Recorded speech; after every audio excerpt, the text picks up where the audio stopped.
Hello friends and welcome to the Statistician. In this video, we are going to talk about how to calculate the probability of a binomial distribution. So here we have a problem where a six-sided die is rolled 12 times. What is the probability of getting a 6 5 times? So here is the formula that we need the probability of getting x. So it is equal to the combination formula NCX, which can be written that way, times p raised to the power x times q raised to the power n minus x. So as I said before, p of x is the probability that there will be exactly x successes in n trials. P is the probability of getting a successful event. Q is the probability that an event fails. So in this problem, we need to determine four things: n, x, p, and q. So what are the values of these four variables? What's n? N is the number of trials the six-sided die is rolled 12 times, so n is 12. Now how many successful events are we getting in this problem? We want to get a 6 5 times. We want to successfully get a 6 5 times. So there is 5 successful events that we are trying to achieve here. Now what is the probability of getting a successful event? What is the probability of rolling a 6 using a six-sided die? So out of the 6 numbers that we can get, there is only one successful number, which is the 6. So the probability of rolling a 6 is 1 by 6, because it's one number out of the 6 numbers that we are interested in. Now let's calculate Q. What is Q? The probability that the event will fail. What is the probability that we will not get a 6 out of the 6 numbers? That we can get 5 of those numbers does not represent a 6. So the probability of not getting a 6 is going to be 5 by 6. Now let's talk about how to calculate this portion of the equation. For that, we need to use a combination formula. It is NCR. And that's going to equal in factorial divided by n minus r factorial times r factorial. So n is 12, x is 5, so this is 12c 5. So that's going to equal 12 factorial divided by 12 minus 5 factorial and then times r factorial or 5 factorial. 12 factorial, that's going to be 12 multiplied by 11 multiplied by 10 multiplied by 9 multiplied by 8 multiplied by 7 factorial. And 7 factorial is basically 7 multiplied by 6 multiplied by 5 and so on up to 1. Now 12 minus 5 is 7, so we can write that as 7 factorial, and note that we can cancel these two 7 factorials. 5 factorial, we can write it as 5 multiplied by 4 multiplied by 3 multiplied by 2 and multiplied by 1. Now 5 multiplied by 2, that is equal to 10. So we can cancel that with the 10 on top. 3 times 4 is 12. So what we have left over is 11, 9 and 8. 11 times 9 is 99. 99 times 8 is 792. So this portion of the formula is equal to 792. So we have p of x, where x is 5, that's equal to 792 multiplied by p, which is 1 over 6 raised to the power x or to the power 5, multiplied by q, which is 5 over 6 raised to the power n minus x or 12 minus 5. So at this point you can just plug this in to your calculator and get the answer.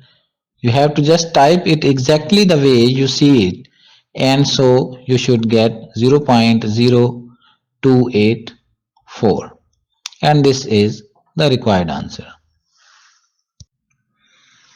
Let's see example number 2.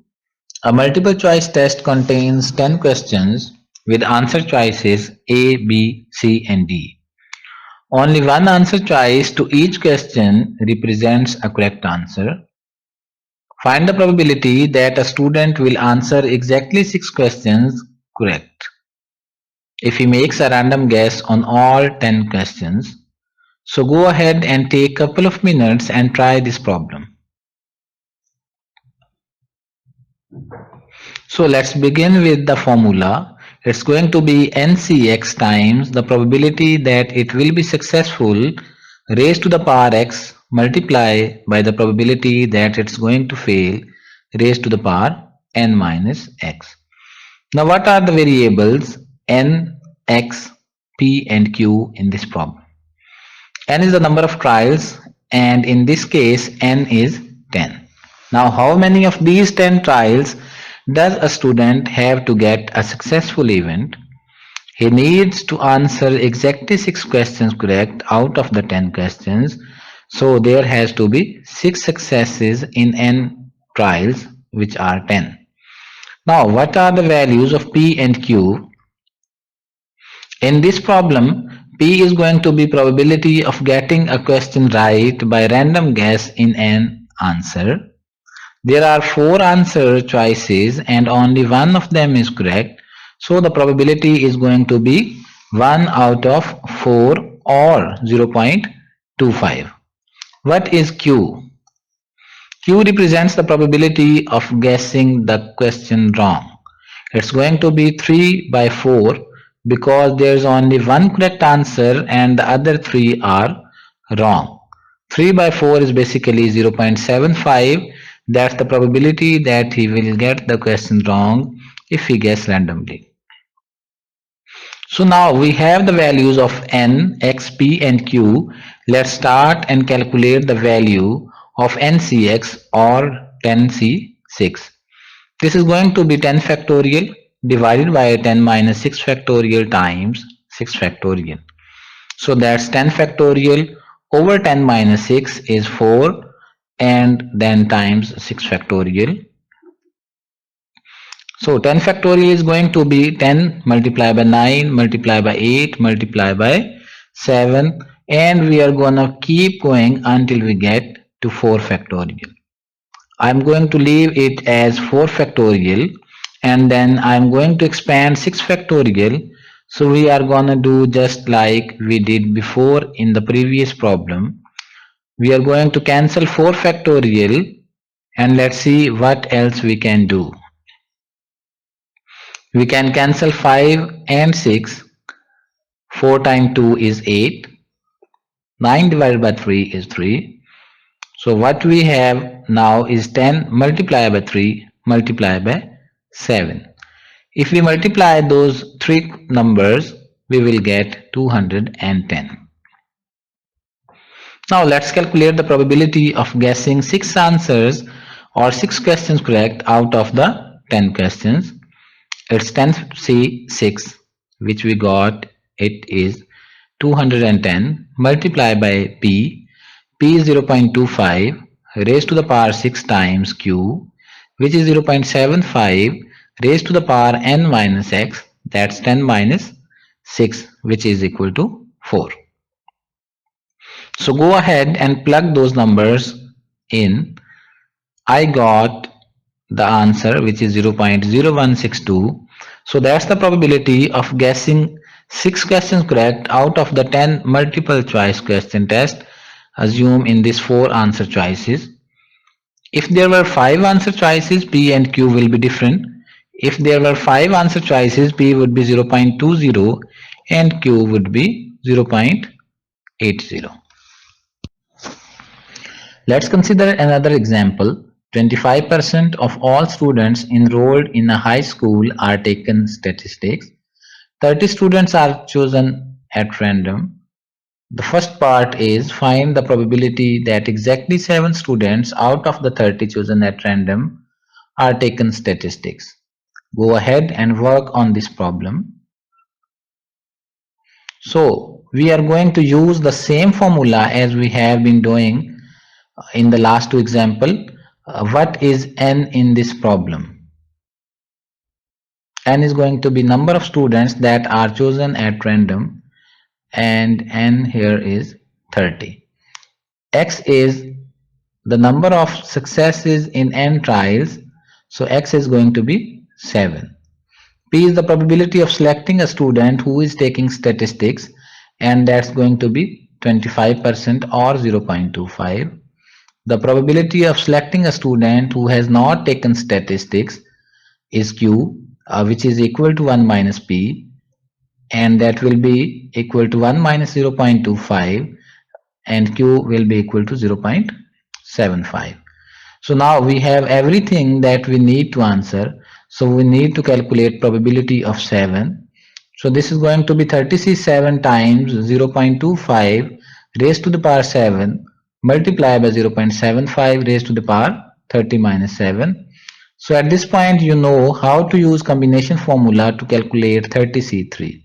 So I'm just going to use Excel to get this number 30C7. That is a very big number. It's 2,035,800.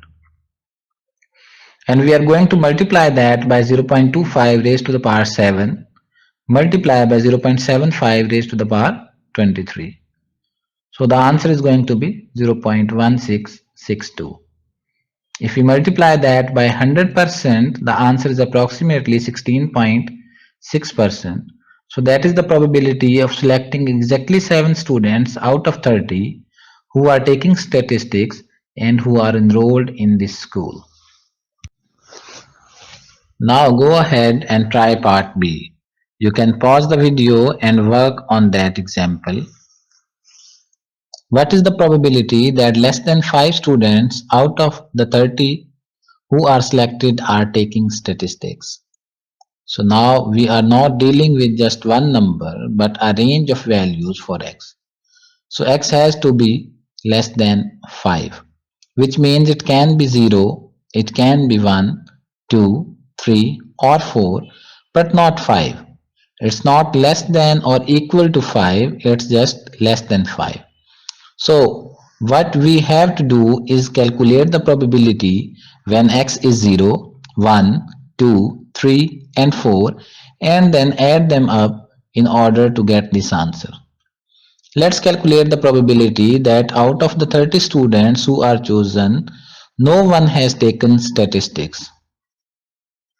It's going to be 30Cx, which is 0 times P, that is same 0.25. So it's 0.25 raised to the power x, where x is 0, and Q is the same 0.75 raised to the power n minus x, or 30 minus 0, which is 30. So this is going to be 30C0. Hopefully you have a calculator that can do that, times 0.25 raised to the power 0, which is equal to 1, times 0.75 raised to the power 30. And so you should get 0.0002. Now find the probability that exactly one student out of the 30 is chosen at random who is taking statistics. It's going to be 30Cx, which is 1, times P, that is the same 0.25. So it's 0.25 raised to the power x, which is equal to 1, and times 0.75 raised to the power n minus x, or 30 minus 1, which is 29. So this is going to be 30C1 0.25 times 0.75 raised to the power 29. So you should get 0.0018. Let's calculate the probability that out of the 30 students who are chosen, exactly 2 are taken statistics. So this is going to be 30C2 times 0.25 raised to the power 2 times 0.75 raised to the power 28. So the answer I got for this is 0.0086. Now let's calculate the probability of 3 using the same process. It's 30C3 times 0.25 raised to the power 3 times 0.75 raised to the power 27, and this is going to be 0.0269. Now calculate the probability of 4. So it will be 30C4 times 0.25 to the power 4 times 0.75 to the power 26. So this comes out to 0.0604. Now what we are going to do is add these 5 values to get our final answer. So the probability of getting less than 5 students who are taking statistics out of the 30 chosen, that's going to be approximately 0.0979. So if you have an inequality such as less than 5, you need to calculate multiple values in this case. So you have to calculate the probability of getting 0, 1, 2, 3 or 4 students out of the 30 who had taken statistics. As you can see, this could be a long repetitive process, and if n is very large, you could use the normal distribution to approximate a binomial distribution. But for this particular problem, since we only have to calculate 5 values, I just decided to add all 5 values. Now let's move on to part C, the final part of this video. So how can we calculate the mean and the standard deviation of this binomial distribution? How can we do that? The mean is going to be equal to the number of tries multiplied by the probability of getting a successful event. And in this case, n is 30. We know that p is 0.25. So it's 30 times 0.25, which is 7.5. As you can see, it's very easy to calculate the mean if you know n and p. Now to calculate the standard deviation, it's not that difficult too. It's the square root of n times p times q. Here n is 30, p is 0.25 and q is 0.75. Now let's go ahead and plug this in. The answer I got for the standard deviation is 2.3717. So that's how you can calculate the mean and the standard deviation of any binomial distribution. So that's it for this video. Don't forget to subscribe our YouTube channel if you have not done already. And thank you very much for watching our videos.